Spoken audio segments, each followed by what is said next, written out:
Hey people, welcome to Accidental Gods, to the podcast where we believe that another world is still possible and that together we can make it happen. I'm Manda Scott, your host at this place on the web where art meets activism, politics meets philosophy, and science meets spirituality, all in the service of conscious evolution, and increasingly in the service of finding a way forward to a future that we would be proud to bequeath to the generations that come after us. And with that in mind, my guest today is Tamsin Omond. As you'll hear, Tamsin's been a climate activist for nearly 2 decades.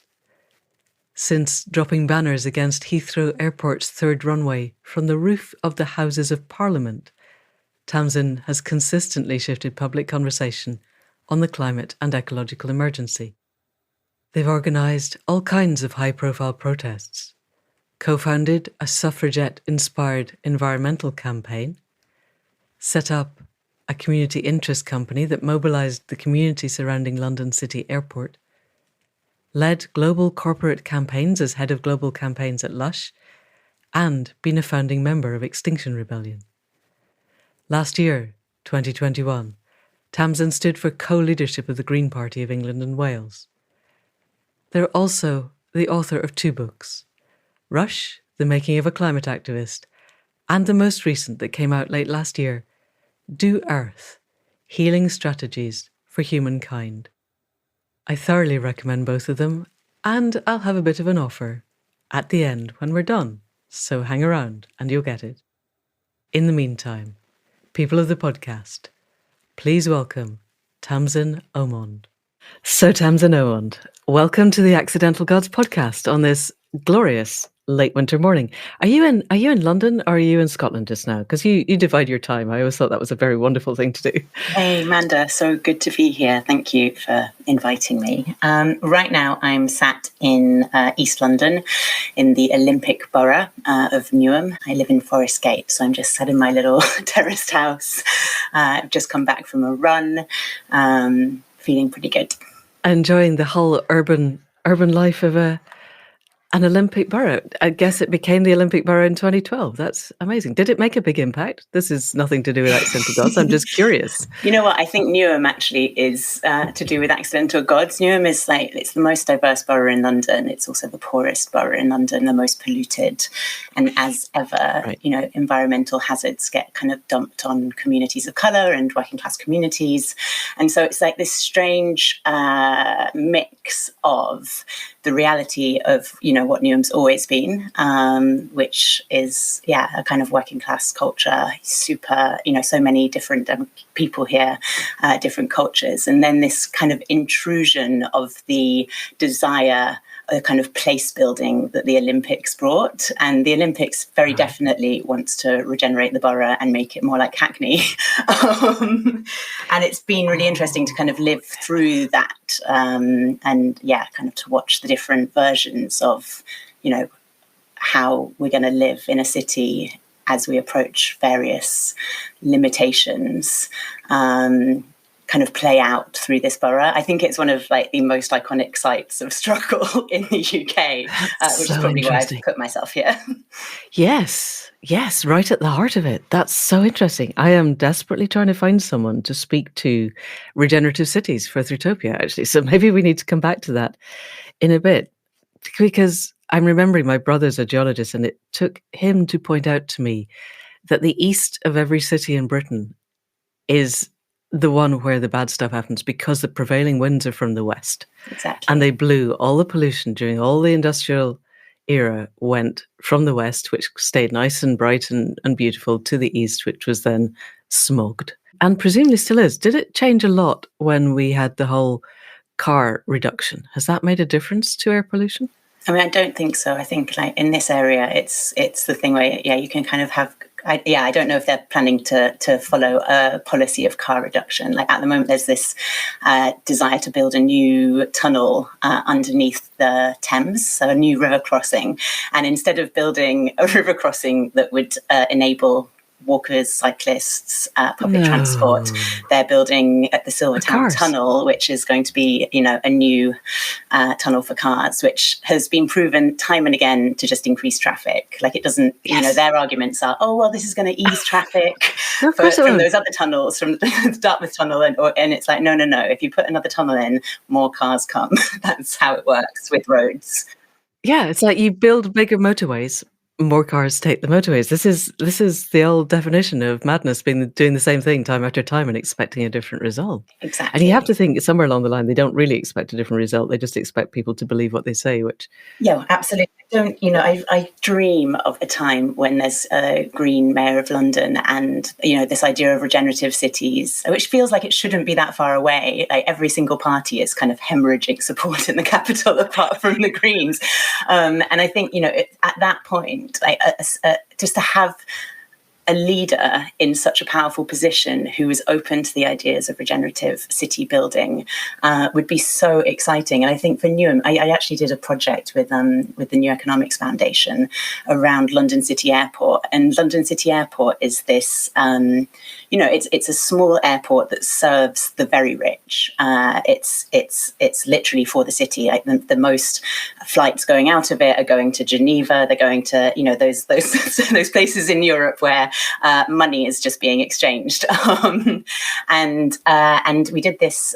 We did this project where we just imagined what it would do for the local community if you got rid of that airport and used that land, which is beautiful docklands, to build community, to build a residential area, to build the things that a community needs to flourish, to put a library in, to put whatever it might be, instead of just pursuing this this version of growth, or this model of growth that is supporting the 1% at the cost to everybody who lives around that airport, who's breathing the air from those planes. Yeah.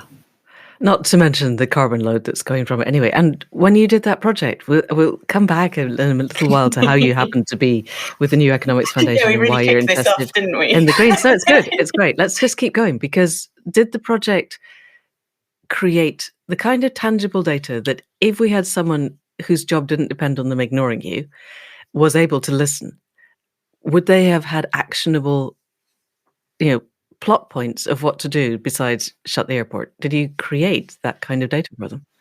Yeah, absolutely. I think if there were an enlightened leadership in City Hall, then we would have seen them take this and be like, oh my gosh, we can do something that's good for the community, good for business, the sort of business that nourishes community, good for London, and also shut down an airport that is increasingly completely, it shouldn't be there. Like, it's in the wrong place anyway, because there shouldn't be an airport right in the heart of one of the biggest cities in the world.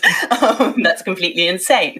And when we did that, the Green Party hadn't come out for or against the airport at that point. They were against the expansion of it, but they hadn't come out strongly saying we need to get rid of the airport. And once we did that project and we showed them, these are the policy points that you could create, that's the pathway that you would take, not just to, removing the airport, but what you'd set up in its place that would deliver all of these, good outcomes. The Green Party did take it up as their policy on their policy agenda, and were campaigning for it during the mayoral elections. And because it's such an ambitious project, it really just does the thing of saying this bad thing, we must get rid of it, but actually what can we do in its place? Yes. Which I think is what, so many of us are struggling to understand, is, okay, right, we understand we don't want this version of capitalism. We understand that we don't want to keep extracting from the planet.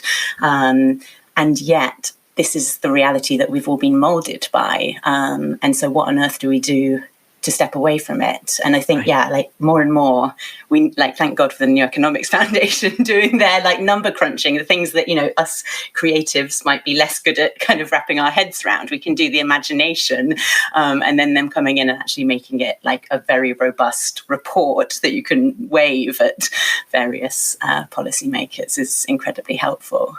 Yeah, it is, if they actually took any notice, which clearly they don't, but they do on occasion. So let's take a step back, because you just said us creatives, but you were in New Economic Foundation doing the number crunching. So let's situate people in Tamsin and how you get to be the person who's talking with authority about what the Green Party does, who's been in the heart of the New Economics Foundation, and yet has the vision to see beyond the existing paradigm, which is kind of a unique combination. So walk us through the edited highlights of how you got to be also the person who wrote Do Earth and all of the other things that you've done. Yeah, where to begin? There are so many different places to start from. And I guess there's, as storytellers, like each different version of where we begin will tell a different story about, who I am and how I got to doing this. And I think right now I have less of a clear sense of like a really brilliant story to tell about myself than I've ever had, because in some ways I am looking at the current situation where our movements have brought us, where we're standing after the pandemic, or like towards the end of the pandemic, or whatever it meant, or in the midst of multiple pandemics.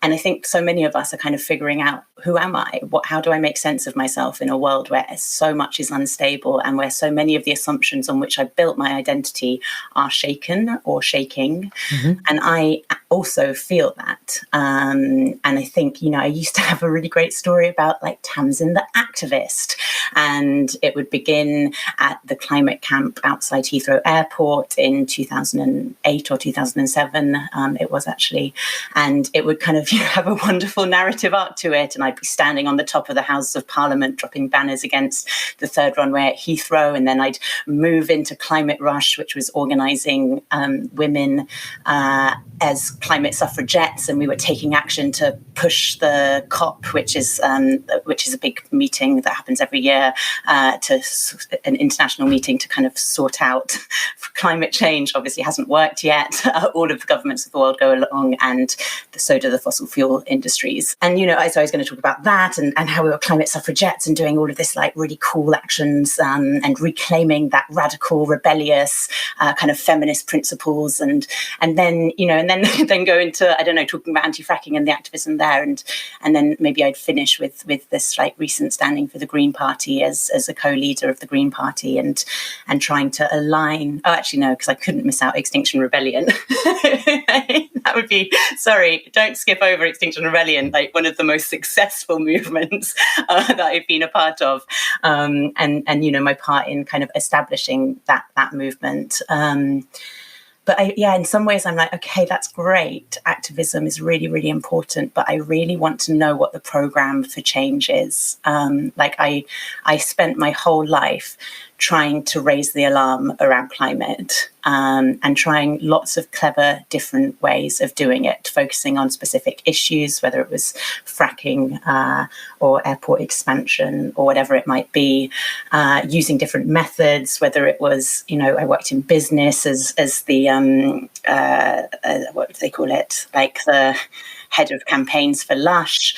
I worked as a funder, kind of giving funds to different parts of the movement. So especially around the anti-fracking movement, delivering like hundreds of thousands of pounds in small donations, £10,000 pots to different anti-fracking sites. And now I'm like, okay, so we've kind of said what we don't want, and I really want to understand what the thing is that we do want, and I want to understand it. I'm again, it's like this ambitious thing. I want the ambitious model of it. Like, I want to believe that there is something that can come and robustly stand up to the current system. And I know that's kind of not how change happens in some ways. I see you. Yes, tell me. Reassure me, please. Yeah, totally. Because you've done a brilliant edited bio. I would still like to look back at NEF at some point, and the Green Party in a bit more detail and in different countries, but definitely. So from my perspective as the other end of an age scale, possibly, but I look at every version of change that our culture has created, and I have this put into a lot of perspective by David Graeber and David Wengrow's book. It's very rarely do I read a book that changes stuff. Most books create a little incremental shift or a little expansion of awareness, or they fill in a data point that helps join all the dots together. This opened a whole new door to a realization of how short a time frame we tend to look within and how narrow a cultural environment we take to be the way things are, because our culture has been the one that has managed to destroy a lot of the other cultures. But it doesn't mean that they were bad cultures or that they didn't function in a way that was actually really good, and that ours happens to be the utterly dysfunctional child in the family who then manages to create total chaos. But even looking back within our own system, the people who managed to affect change did so by creating a vision of what that change would look like, as much as they did by getting in the way, by throwing spanners in the various works of cogs that were supposed to flow smoothly.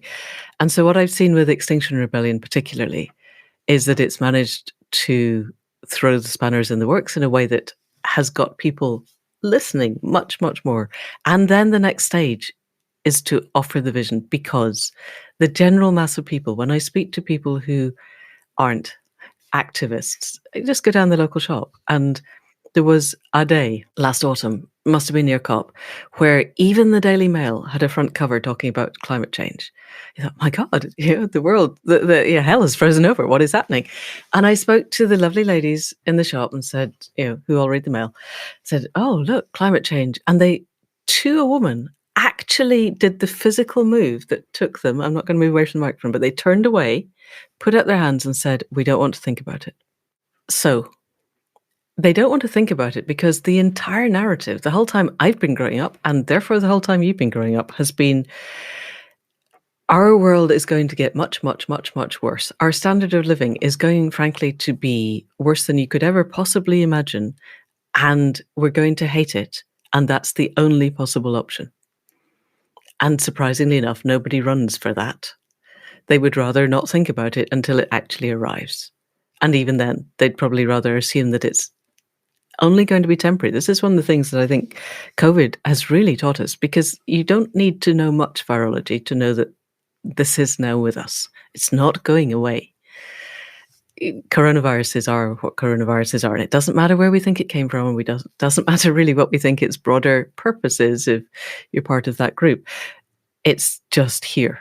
And yet our entire instinct has been to get it over with as fast as possible and get back to business as usual, which is not going to happen. This is business as usual. And so even as our culture and climate and civilization slides down into destitution, we're going to keep harking back to the better point that we think we can get to. I was very struck. I read a critique of Vote Leave and their decision. They were working with the focus groups, and they were working particularly with focus groups of people who didn't normally vote to find out what motivated them. And they found out that almost universally, these were older people, and they had a vision of a time in their past when they had more of a sense of control. And that was when the slogan changed from gain control to bring back control. And so we need to give people a sense of agency, I think, and a sense of a future that feels like they would want to get to it. And you and I believe, are still exist in a reality where that is possible. And if it isn't possible, it won't be because we didn't try. I think that's my default, is that it may be too late, but I am going to give every fibre of my being to creating visions of a future that even the ladies in the village shop will go, oh, okay, that's all right. We could do that. And it would be good and fun. And it's a world that is better, because the other thing that's happening in the village shop is I go and have, this is the only place I have conversations now with people who are not part of my kind of bubble, is I say to people who 10 years ago, if I'd said, look, guys, we just need a revolution and it has to be peaceful, but we just need to get rid of the current lot. They are useless, and find a whole new way of doing things. And I haven't met anyone in the last 3 months who hasn't gone, yep, you're right. And that's new. So now I'll stop talking. Over to you, because I genuinely think, okay, one last thing, which is the whole, we only need 3.5%. And I see where those numbers come from. But at no previous point has any of that been calling for complete systemic change. It's been calling for an increase in the franchise. We would like Black people to be able to not be slaves and to be allowed to vote. We'd like women to actually be given a vote in the way that their futures happen. Not changing the trajectory of capitalism. We're just expanding the pool of people who can vaguely make decisions. And this is different. And I think we need a lot more than 3.5%. I think we need tipping points, which is probably more like 30 or 40%. So over to Tamsin. How are we going to make this happen? Go. No, I love this. I love thinking about how this moment is distinctive from other moments that have required great uprisings of people to push forward progressive change. And just this idea that, we're standing on the cusp of something that actually could bring together that 30 or 40% of people that you're talking about into a conversation that would look like nothing that had ever happened before, because we're not just asking for franchisement. As you say, we're not asking to extend the rights of a quite broken system to include more people and only include them, within the kind of rules of the game that already exists. Like, we're actually, by necessity, having to rethink the rules of the game. And as you say, like, recognizing that those rules were only ever going to serve a model of a society that extracts from everything, really, that extracts from the planet, that extracts from labour, that extracts from the people, marginalised people who are more available to extract from. And so, yes, it's like that, that's the kind of, that's the silver lining in this, or, the kind of whisper of another world, or like many other worlds that might be sitting on the horizon somewhere and that we can kind of walk towards, is that we are in a once in a species moment. It's not like a once in a generation or once in a lifetime, whatever. It's like, okay, we've got one planet and we've taken it to this point. Where are we going to go next? Because there's no way we can carry on going the way that we've gone. And I guess there's something quite, I don't know whether it's hopeful or just like it's a fact that we can't carry on going the way that we've gone. And it means that we are going to do something different. And I guess in terms of agency, it's like, we are going to want to have some control over the way that we go next, the path that we take next, because if we don't, then we're leaving it up to, who knows, like the people that have always had power, some unelected billionaires who are going to, just direct it in whatever way suits them. So I'm kind of intrigued about explaining that to those people in your village shop, and to the kind of increasing awareness from all demographics, all people, that the systems in place aren't serving us. And, even like at the smallest end of that stick is, or like the thinnest end of that wedge, is Partygate. There's these things will keep happening, and they'll keep happening with more frequency, and we'll kind of, we'll have more and more righteous indignation, which is such a powerful energy, but it's also an energy that can go in, it can really go off piste into anger, frustration, despair. And what we need to do as organisers is gather that righteous indignation and move it forward, figure out what the progressive pathways are for that to actually fuel systemic change. And in some ways, that's like, let's create spaces where we can have these conversations, and let's enable people to have, the language, to have, that whole discussion in Extinction Rebellion around the third demand, which was about citizens' assemblies. It's just such an important one, because it's like, where are we going to figure this out if we don't figure it out together? How can we start having those conversations if the structures aren't in place around us for us to gather together and talk, and not just talk on, what we're like our opinions, but actually have a sense of what the facts are, be educated, be humble to the fact that we don't know everything and some people know more than us, and then figure out what to do with that knowledge. And there are examples all around the world of citizens' assemblies pulling together and setting forth a very progressive agenda for change, because actually when you trust normal people, ordinary people, they just want the common sense thing that gives health and enriches them and their communities. I'll just say on this, like it's I feel quite encouraged speaking to you. I guess there's this quote by Rebecca Solnit, which I'm going to not murder, but it's so I'll just paraphrase it. But it's kind of about the idea that, like what we were saying at the beginning around stories and around grand narratives, and like all of these needs for a grand narrative for things to kind of make sense in that way that actually David Graeber, I guess in his book, which I haven't read, that latest book that you were talking about, would probably pull the the plug on that, you know, that grand narratives kind of serve the particular system that we're in. It's like, oh, well, this makes sense from this understanding of the world, but a different understanding of the world, or just a different way of doing things, would have very different stories about who the heroes were, where the climax was.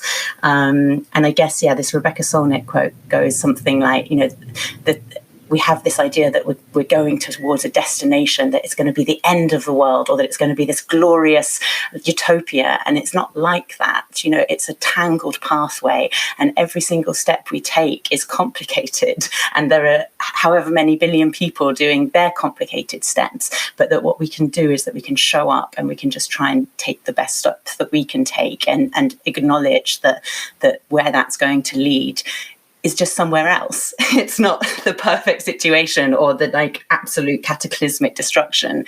And within that, we can be, you know, I guess this is me saying this, we will find moments of extraordinary humanity when we're really blessed by the people who are acting alongside us from this extraordinary context, and really showing those qualities that kind of redeem humanity, you know, the courage, the humility, the love, that makes being human, you know, not so bad when it makes us proud, in fact, to be human. Yes, and it's that sense of pride, I think, in being human and being part of a collective that's working to something that feels enriching.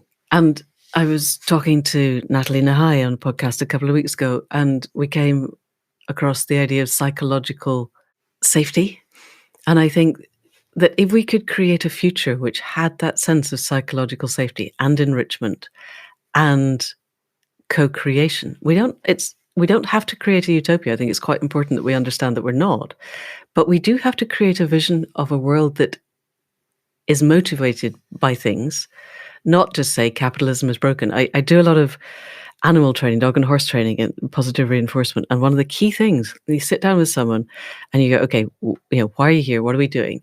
And you get this long list of, I don't want my dog to jump up on strangers as soon as I open the door. You go, okay, that's the list of nots. In order to train your dog, we have to decide what we want it to do and go for that. You know, so I would like it to lie quietly on its bed, being really happy and feeling relaxed whenever somebody comes to the door, because then it's not jumping on them. It's cool.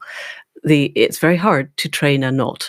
You can't reinforce it for not jumping on somebody because it doesn't know what you're doing. And I think it's the same with whole cultures. We can't just keep telling people capitalism is broken and it's a disaster and we're all in it. And yes, it's horrible. We all think it's horrible. Imagine even the people at the top think it's horrible. They just haven't got. COP really showed us there wasn't a single person standing on any platform that I heard at COP who had a vision of anything other than, well, we just need to burn less fossil fuels. And that's going to be hard, but we need to do it. And we'll all make a lot of money doing the other thing, whatever the other thing is. And it's crap. Sorry, that probably just didn't lose us anything, so that's okay. We need to have the visions, and they need to be things that your heart goes, yes, that. That sense of, I will feel good waking up in the morning, reaching for this, and it will be hard. But hard is fine. I think people don't mind hard. Lots of people do very hard things as a sport. I used to climb rocks. We're talking about it at the weekend. You get halfway up and you think, oh my goodness, why did I not just pick ballet, or I don't know, throwing darts, or why am I doing this? This is insane. And you get to the top and you make that last hold, which is usually the really difficult one, and you get over the top and you go, yes, I did it.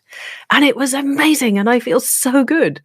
And so hard is fine when you can see even a little bit of the climb and complexity. So what I'm wondering is, you've been deep in XR. You've also worked for the New Economics Foundation, which is all about my looking at the outside from it, finding ways of tweaking the current system. Whereas XR is much more about, okay, so, the current system not working, let's envision a new system.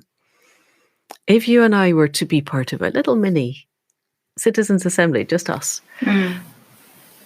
and bounce ideas, what would be your kind of envelope for a step towards that regenerative, flourishing, beautiful system that our hearts know is possible?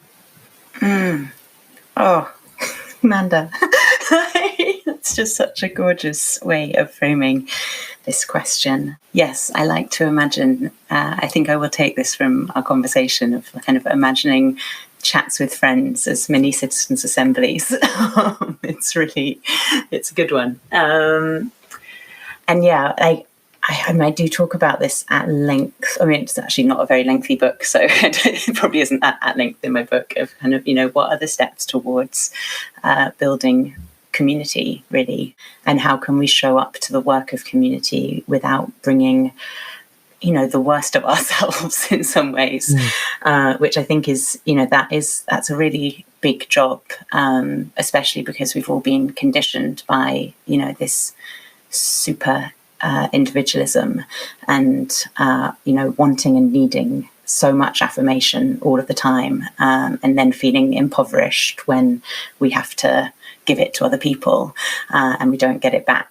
So much of how, for me at least, I've been conditioned is to see everything as a transaction. Like it's all transactional, which is kind of the opposite of the kind of service-led communities that would be a big desire to begin to kind of form the structures of, or the structures that would allow those to exist if we were doing recommendations from our citizens' assembly. I guess, I'll just tell you about a little bit of kind of, I think it bridges lots of different conversations about who I am and how I've arrived at different things, is talking, as we did at the beginning, about London City Airport and how I've related to that, because I came at it very much as wanting to stop London City Airport from expanding. That was the vision was a no. So I guess that was me wanting the dog to not chase the postman or whatever. I was like, right, we've got to stop London City Airport from expanding, and to do that we need to organise protests. And I lived on the other side of London at that time. I lived in Kilburn, so like every weekend I'd go to the community around London City Airport and I'd knock on doors and I'd try and get people to come out and protest, and I'd try to get the whole of the Green movement interested in protesting London City Airport. And it was really like a let's protest this airport. And what I found whilst doing that was that the airport was not very high up on the agenda of the people who lived around the airport. There were many other things that were troubling them before you even pointed towards the airport. Things like unemployment, drugs, crime, the fact that the airport in some ways was a symptom of the fact that there wasn't a strong community there to resist the growth of that airport. And the fact that there wasn't a strong community there was because people were really poor and they had loads of other things to worry about, getting food. There were many single parent families getting food on the table, having a diet that wasn't, based around like the kind of the food desert that was their local neighbourhood. And that was such a useful wake-up call moment for me as a kind of thrusting young white environmentalist, being like, I know what we need to do. We need to go to communities and get them to oppose the things that I think they shouldn't like.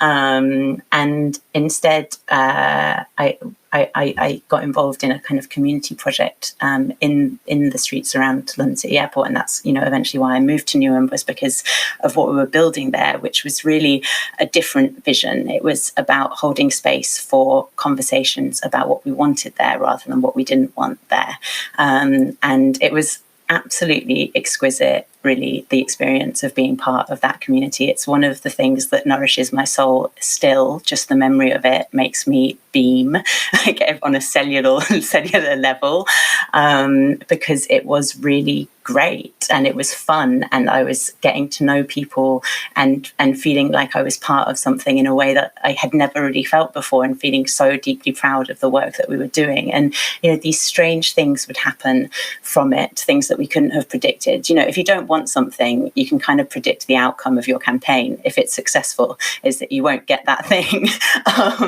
But for us, we every week we'd hold space in a community centre where there. And this community centre, you know, they were just like, you've got to come here. We've seen you out on the streets. We've seen you like organising. We've seen you knocking on doors. Like, we haven't seen anything like this forever. Like, please come and take space in our community centre. So we'd hold these meetings on a weekly basis, and all of the mums from the neighbourhood would come and they'd bring their kids, and there was just a limitation to what could be achieved when you had loads of kids in the room, because it was chaotic and brilliant, but also chaotic. And so this young woman who just graduated, who just finished school and wanted to be a musician, said, you know what, and was from the area as well, I was like, okay, you know what I'll do is I'll take the kids off to a different room in the community centre and we'll start a choir. And so she started this choir with the kids, and they were just like finding their voice and being like held and supported outside of the school environment in a way that like actually wasn't very common. You know, it might be quite common for white middle class people to go to choir practice once a week, but it wasn't common for the people in this community.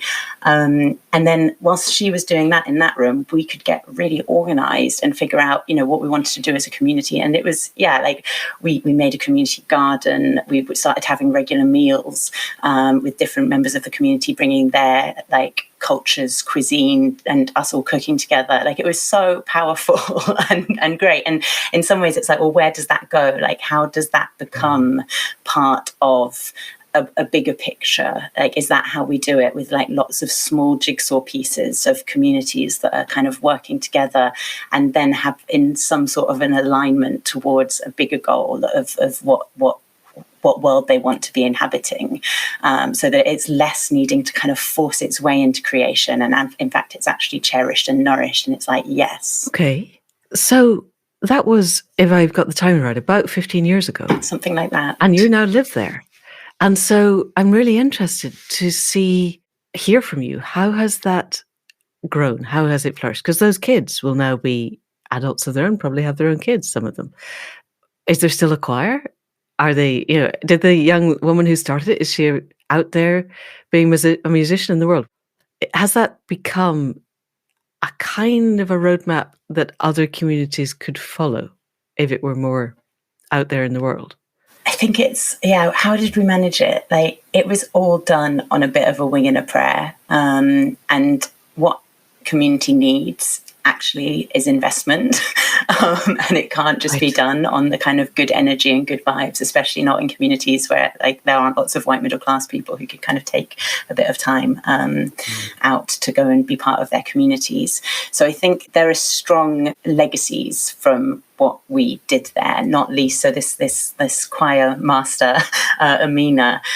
She's just a huge whirlwind in the activist scene in London. She was part of the founding group of BLM London, Black Lives Matter in London. She then started the London Renters Union, which again is like has a whole huge journey of its own, and is about supporting renters and not letting landlords kind of chuck them out at a moment's notice. And so she's, I don't know that she was planning to be an activist when she left school, but definitely through that kind of interaction with us and realizing what she could do, the power that she could do to transform her neighborhood has set her on a path where she's just doing that everywhere in really impressive ways.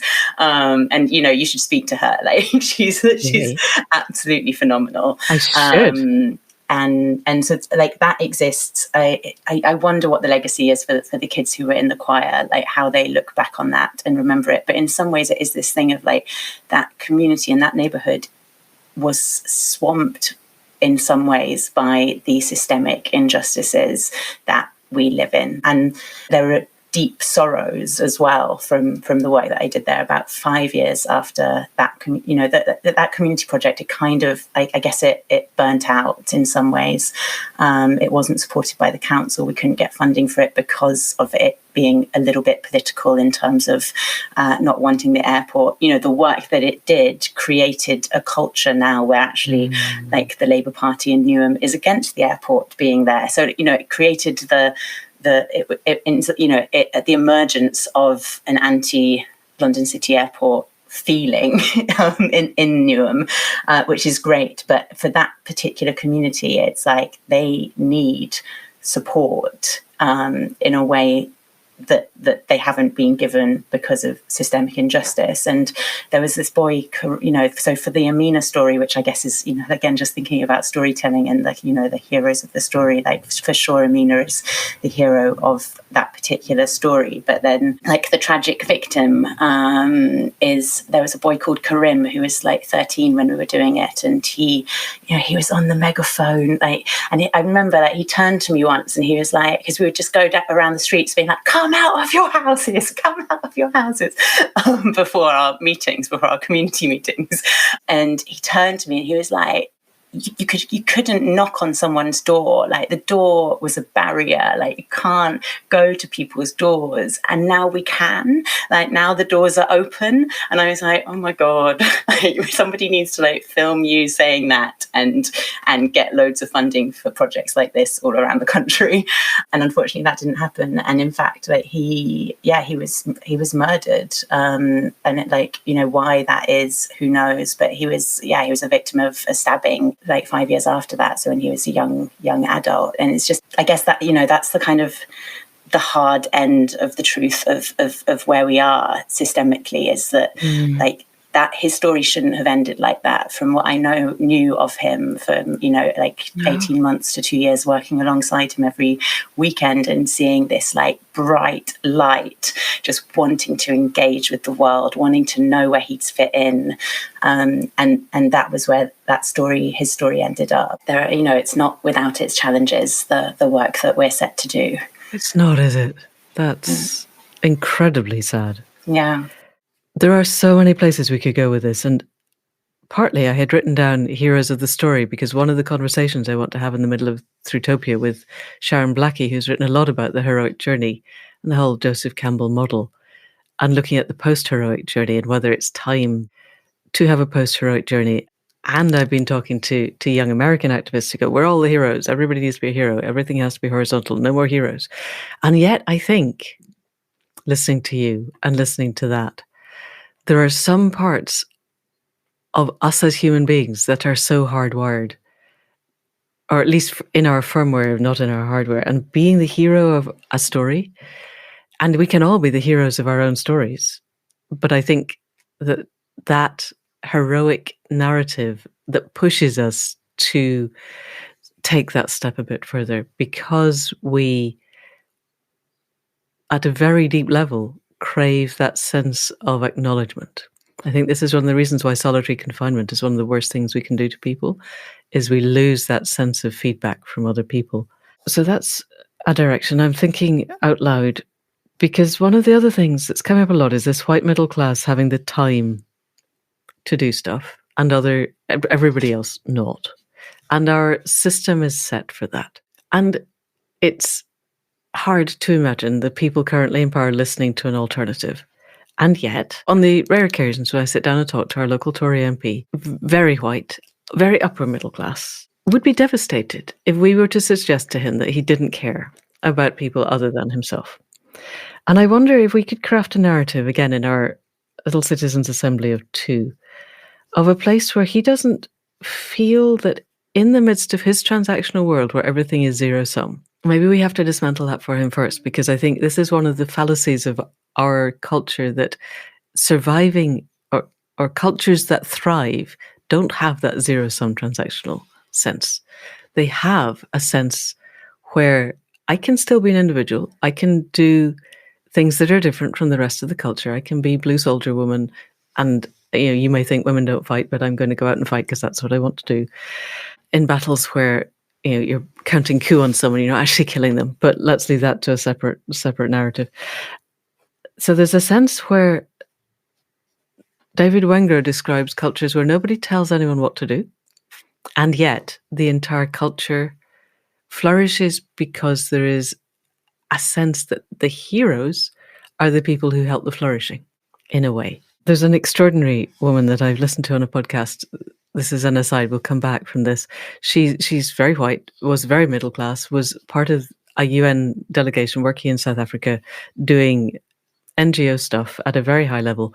They invited some Maasai warriors to come and talk to them, and they all turned up, looking amazing, as you would expect, and gave their talk, went away again. And then she was invited back to the tribe for a ceremony. And partway through that ceremony, she realised it was a marriage ceremony and she was the bride. Because one of the young Maasai men had gone back to his tribe and said, I've just met the woman that I dreamt about when I was 11 that I was going to marry. And there was great consternation because that's not what you do. You marry someone else from the tribe. But the elders and the shamans got together and they decided it was his dream. And so he'd better invite her and marry her. And so halfway through the ceremony, instead of saying, hey guys, I'm sorry, but I think you might have got the wrong person, she thought, well, it would have been really impolite to say no. And so now she's married to a Maasai warrior. And because the whole area depends on tourism, when COVID hit, she went to her husband and said, we have no income now. How are we going to put the kids through school? And he said, well, we will do what we always did. We didn't have money before. We don't have money now. No big deal. He was part of that ceremony where they got married. He was also elevated to be a sub-chief. I don't understand the full hierarchy, but the hierarchy is not, I get to give you orders. It's, I went with the group of young people my age out into the bush for 6 years.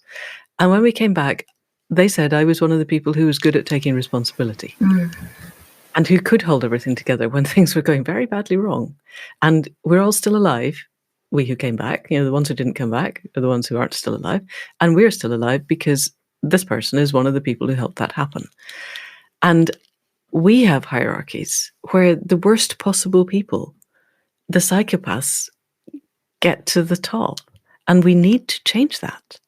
And one of the ways of changing that has to be changing the system. But in the meantime, in the progress towards that, my feeling is that if we could craft a story where the people currently holding the reins of power were to understand the devastation of what they were doing in a way that really touched them, like Karim's story, or even Amina's story, they would want to help. Because currently they have a story where all people are bad and are out for themselves. It's all zero sum. Everyone's trying to con us, and we have to prevent them from doing that. And the entire social care service system is set up to stop people getting money, which is insane. So let's craft something. You've been in NEF, because in the end, it comes down to resource. And in our world, money is the core resource. And the reason the white middle class people can do the stuff and the others can't is because the white middle class people have more money and therefore more resource and therefore more time and more agency. So how do we create agency? I love this idea of celebrating the others, like celebrating those, who aren't the kind of dominant leaders. And I guess this is like if we're thinking about a post-heroic narrative, or building up the idea of who will be our heroes now, then I mean it is Amina and it is Karim, and I'm so intrigued about the how will we as like white middle class people cope with the fact that we may not be the best heroes of the story right now, and that we might need to make space for other heroes to emerge, and accept and invite, celebrate their emergence.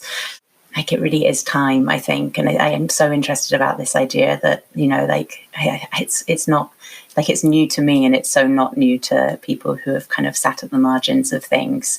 Like this person that you were talking about, like, but how will we get by? It's like we'll just do it how we did it before when we had nothing. For us, that's such a crazy idea. Like, how do we get by post-capitalism? How do we get by without, like my partner's just quit her job because, like, whatever it is, it's not worth that.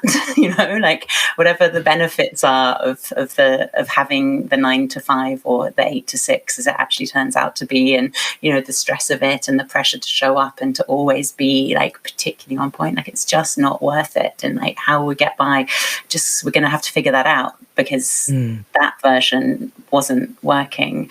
So I love this idea of building up different versions of heroism. And I think that thing of like being influential and recognizing that your actions, your heroic actions have influence, and that in that influence you're being acknowledged, like your efforts and your gift to society is being acknowledged. And I think of this, Tory MP who has so much influence and who probably is like really seeking acknowledgement that he's just doing the right thing and that he's like making the choices that he can make to build the society that he thinks will serve the most people. Like I can't believe that anyone, I mean, for sure there are some real psychopaths at the top, but like I think, anybody that's kind of in a public servant is probably trying to do the best they can to be a hero, to be the hero of their own story. And I think, we need to, we just need to celebrate all of the stories that aren't that one, celebrate all of the heroes that aren't the politician in charge, in control, laying down the law that all of us have to live by. And instead is something like much more like listening, much more emergent, reacting to change in a way that seeks to shape it rather than control it, or rather than assert some universal truth that shall not be disputed. Okay, this is sounding good. And it seems to me that the Green Party is stepping towards that. And I'm really curious to know, now that the Green Party is in coalition in government in Scotland. Let's all move to Scotland. Well, quite, yes. Or we could just import Scottish concepts down here, because I'm also watching. So Scotland, I think Scotland, Wales, Iceland, Finland, New Zealand, the 5, are all nations of around 5 million, and they've joined in a wellbeing alliance and they're sharing best practice. And I think other than Wales, the other 4 are all led by women, which, I know we shouldn't necessarily label things with gender, but that does seem quite significant to me, really. And Mark Drakeford is a particularly switched on bloke. And the Welsh have written into their constitution, which the other 4 don't yet, the fact that they have to take into account the impact down 7 generations of what they do. So they're not building new roads or new tunnels and pretending that won't create more cars, because they've got people in there going, no, that's not going to work. Yes. So as we're seeing politics being influenced, and I'm guessing it happens both ways. I would imagine that quite a lot of the Green Party people go in with extraordinary ideals and end up going, well, the reality is we can't do all of it. We have to pick our battles, which is the nature of current politics. Are you seeing anything in Scotland that's filtering down through kind of Green Party networks to give us a different model of doing politics and of shaping policy that is creating more value, more widely spread? Yeah, I think this is like, it's really about the ego of power, isn't it? That there are no other alternatives. And I guess that's kind of where we live in our current reality, is that it's so hard to believe that there are other ways of doing things because this is the way it is.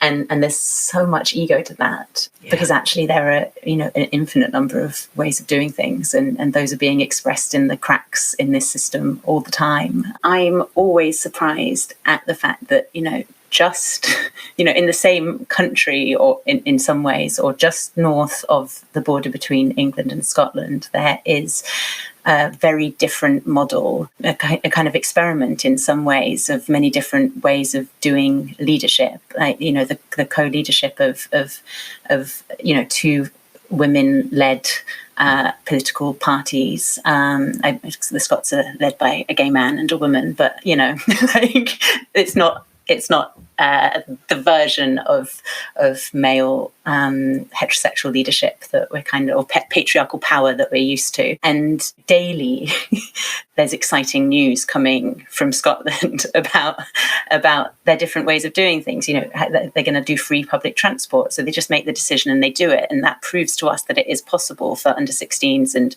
over whatever's that it is possible to do that. Right. That you can just make these decisions. They're going to give free sanitary products are going to be free. It's just a decision. You make that decision. Like education has always been free. Like universities for Scottish in Scotland are free, and these are people who like they literally exist within like whatever it is, like the United Kingdom. Like, so how can that be possible that a devolved country can be acting so differently to us? And I guess like the clear thing is that north of the border, they're acting in a way, they're trying to make policies that make life better for people. And that just feels totally radical, which is insane. Yeah. Yeah. But then we watch it in the States as well. Biden is, for all his flaws, trying to make policies that make things better for people, and the fight back to make sure that doesn't happen, and to create the righteous indignation that you spoke about earlier, which is such a powerful thing, against it, as if this was somehow a bad thing. Yes. It's extraordinary how fluent the people who don't want this to happen are in creating particularly righteous indignation, which I remember from my neurophysiology days. A really good hit of righteous indignation is the equivalent of snorting quite a lot of cocaine. And it's addictive. Wow. And so people like feeling righteous indignation, and they'll come. But this is why the Mail does so well. It's a headline every day. It's designed to give you that little spike of, oh my God, that's awful, and I'm better than that. It's just, it sadly is, until we manage a bit of conscious evolution where we can kind of look at that in the happening and go, actually, no, I don't want to go there. We're kind of stuck with it. So it'd be nice to be able to create some righteous indignation that was on the hell yes front. So free public transport, free sanitary products. I'm going to tell you a funny story. Please. On Twitter, it's the only bit of social media I still do, but floating past the other day was the bloke going, tampons shouldn't be free. If women can't control their bladders, that's their problem. And the woman posted it going, okay, girls, who's going to be the one to tell him, eh?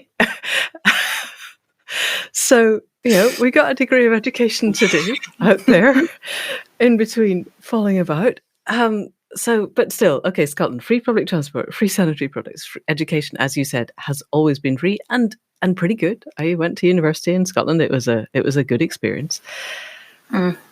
What else? I'm thinking the things that I would want to see free are housing, because you have to give people shelter. I would really recreate the agricultural system so that staple food was all free. Broadband, partly because then I can play Warcraft, but leaving that aside, broadband needs to be free because it's definitely a staple, and power, and water and sewage. Britain is the only nation in the entire world that has ever privatized its water and sewage, and they keep dragging people in from other places like the US and going, hey guys, we went private, and the US are going, oh God, yeah, we did, didn't you? And it's such a big mistake. Yeah. And nobody else has ever done it. But we have the little ideological, this needs to happen, private is good. And what they do then, apparently, I gather, is take out huge loans in order to pay their CEOs massive bonuses, because that's the most financially efficient thing to do, while spewing vast quantities of raw sewage into the rivers and oceans, because the stuff to treat it came from Europe, and now we can't get it. So we're not going to try and do anything else. We're just going to pretend it doesn't matter. This is the world we live in. Okay, so we're starting a new narrative. That's the stuff we don't want. What's the stuff we do want? We want clean waters. We want, I guess, for the cleanup to be also free.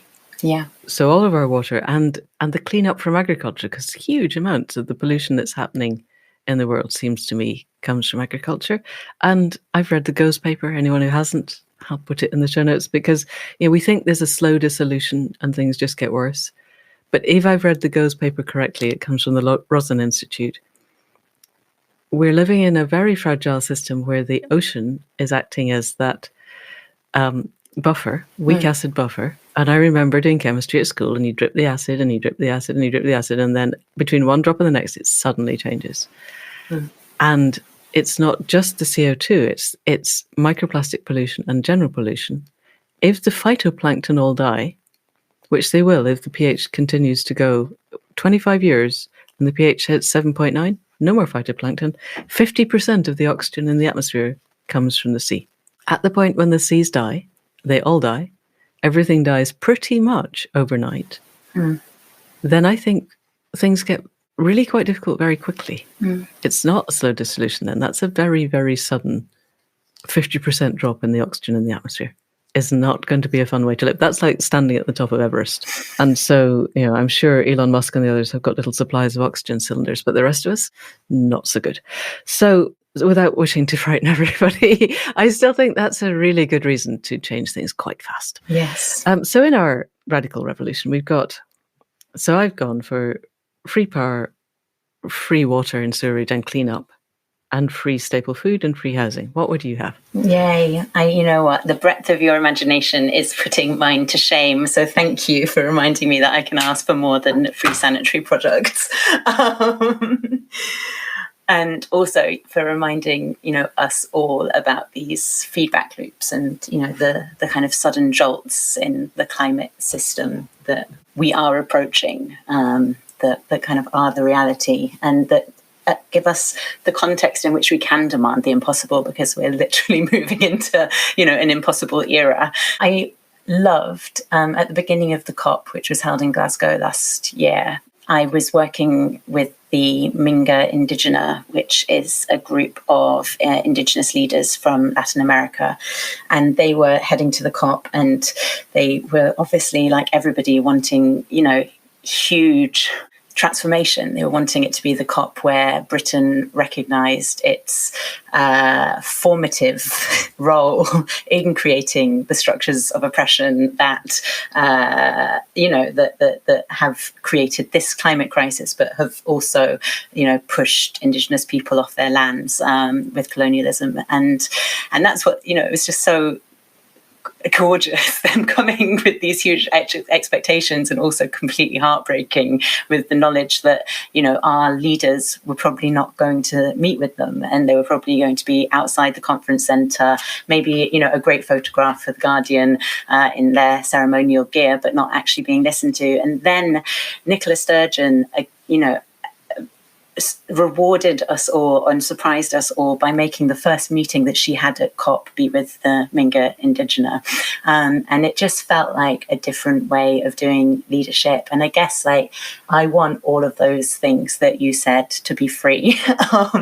And then I also want these ancient systems of wisdom that we are only just, we as kind of, well, me, I'll say, as a white Western person, only just beginning to scratch the surface of recognizing, acknowledging, and desiring to understand.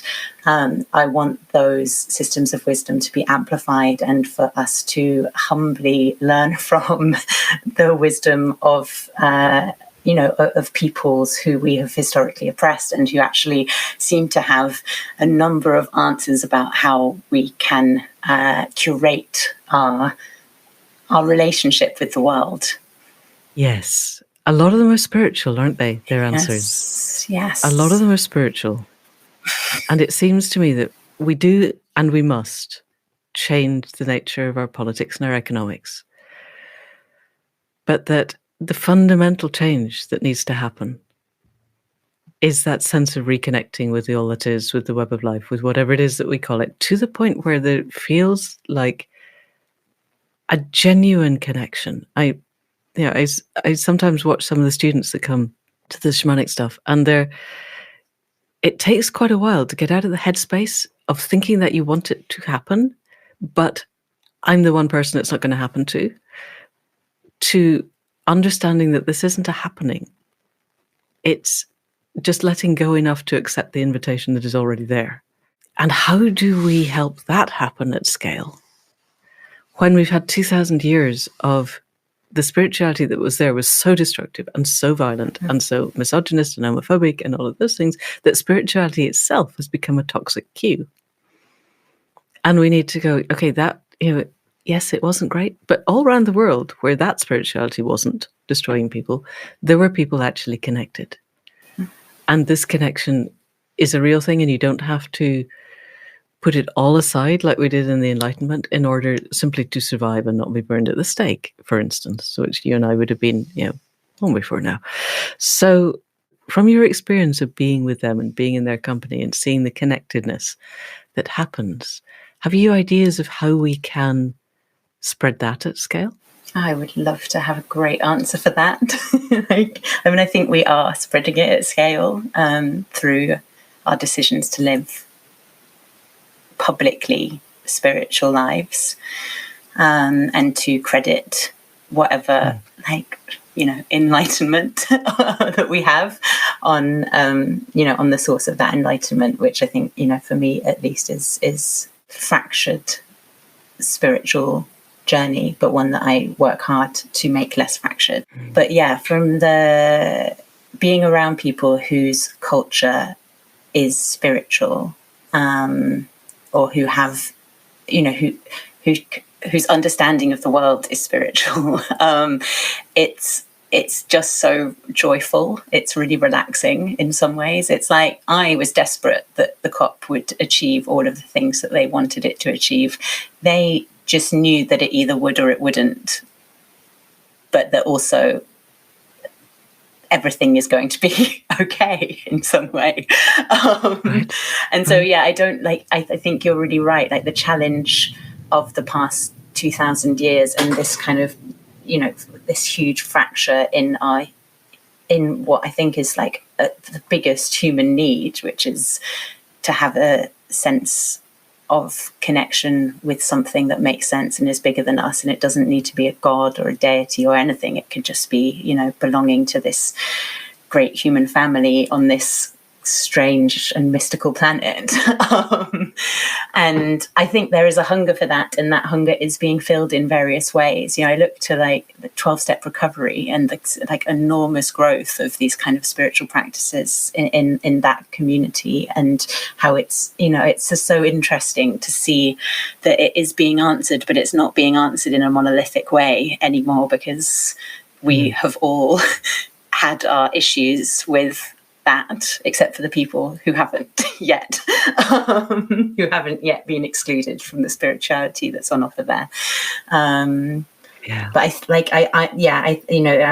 maybe we should have started talking about spirituality earlier. In some ways, it's like it's such a private, or maybe not private. It's such an intimate thing. It's exactly like you say. It's like you kind of want to believe that it can happen for you, but you don't believe that it can happen for you. And then at some point, you let go, and it is just happening, and you are just being in the world, and it's all right. And I think like we all need to prioritize building those practices that allow us to relax into our spirit. Yeah, that's perfect and beautiful and wonderful. Yes, and for everybody that will be different, but that sense of the relaxing into spirit is the bit that then becomes a common language that you can share. That's brilliant. It almost feels like a really good place to end, and it might be a really good place to end, and we might cut here. But I had one last question, which was really, where now for Tamsin? Because you're such a blazing light of being, and you have such a vision of a different world. Have you a sense of forward, or are you just relaxing into the being and seeing where it takes you? Where now for Tamsin? I really like, this is something I don't have a clear answer on in some ways. Like there are things that tug at me, they tug at my attention, and I think, yes, that's it. There is a Tamsin-shaped key to unlock this particular door, and if I unlock it, then hundreds of thousands of people will pour through it, and we'll get to that next great moment of the pink boat in Oxford Circus, or whatever the next great moment is. And I'm also looking at those things with a little bit of, in some ways, I so want my existence to make sense in this time. Like I want to be useful. I want to be a key. And sometimes I wonder about, whether my focus is in the right place. Because whilst I'm trying to transform the whole narrative, I can often lose the immediacy of connection with my own community, because I just get so busy doing something big and public that it's like I don't really exist as an embodied human being, just trying to figure out how we build community in a very specific time and place. And so I guess, I'm feeling like a pull between two different versions at the moment, and I'll probably just straddle them for a bit. And one of those versions is like being in London, being part, Extinction Rebellion has this new strategy for 2022. It's really the, if not now, when, if not who, etc. kind of strategy. And it's kind of going back to some of the basics as well, like Extinction Rebellion in some ways like fractured so much because there was so much interest in so many different places in being part of it. And now I think this strategy kind of pulls it tight and kicks hard at those at where power is currently situated. So for sure, I'll be part of that up until April and potentially beyond. But then there's another part of me which just says, go to the Highlands, go to the Highlands. And, the Highlands in some ways, is it a real place even? But it is a real place. And yeah, me and my partner have a kind of long-term desire to create and be part of intentional community. And that feels very challenging to do in London because of some of what I was saying around the kinds of life that London rewards and the kinds of life that it doesn't reward. And so in some ways it feels like it might be a lot simpler to do that not in London. And then writing this book last year was just a gift. It really was. And I guess in some, when I talk about spiritual practice as well, like I found through, what is it called? The Artist's Way. That's a really lovely way to just explore your own spirit. I recommend it to like everyone if they want a kind of 12-week program of discovering, their artist who potentially they never let take control of their life before. And so I'm interested to write it as well. Like, I think you can get close. I do a lot of, I actually find it quite hard to think unless I'm writing down, unless I'm looking at what so I think it's quite a good way for me to just figure out, like, if we're going to have to build new worlds, then I might only get close to what I think if I start writing about them. That sounds good. Yes. Okay. So whatever the Artist's Way is, because I've never heard of it before, we'll put lovely. Links in the show notes so that people can access it. And that feels like a wonderful place to end. I look forward to whatever book arises out of this process. Tamsin Omond, thank you so much for coming on to Accidental Gods. Thank you.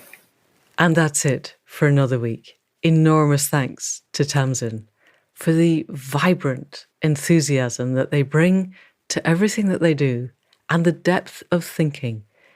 It's this kind of emotional and spiritual literacy that I think is going to make all of the difference between where we are and where we need to be. That stepping away from the righteous anger and into a more reflective, reflexive way of being that allows us to not have to know exactly where we're going, but to sit and listen and see what the world needs of us first. While we're waiting to see what the world needs of us, I have 4 copies left of Do Earth, Healing Strategies for Humankind by Tamsin Omond. I bought quite a lot of copies when it came out because I thought it was so interesting. It's one of those books that takes us forward gently so that we can give it to people who are perhaps on the edge of understanding the nature of the problem and the solutions, because Tamsin really goes into the kinds of things that we need to do to bring ourselves to a new way of being. So, I have the 4. I also have just recorded a podcast with someone called Reiki Cordon about seeds, SEES, which is a new kind of currency, and which seems to me to be a way forward in the transition between where we are and where we need to be. So, I am in the process of setting up a seeds account. By the time you hear this, I sincerely hope and believe that not only will I have a seeds account, I will know how it works. And therefore, the first 4 people that contact me and offer whatever fraction of a seed you want, I will send you a copy of the book. I will put a link to seeds in the show notes. If you want to just Google it, go for join seeds, all one word, .earth. If I haven't, just email me. I'll send you a copy of the book anyway. But I'm sincerely hoping that I will be there. And this is a good thing. And we all want to be part of it, I think. So there we go. That's it for this week. We will be back next week with another conversation. In the meantime, enormous thanks to Caro C for wrestling with the sound production, as ever, and for the music at the head and foot. Huge thanks to Faith Tilleray for the website and all of the conversations that make this possible. Enormous thanks to Anne Thomas for her work with the transcripts. And a vast, vast thanks to you for listening. As ever, if you know of anybody else who really wants to be part of the generative dance of the world, then please do send them this link. And that's it for now. See you next week. Thank you, and goodbye.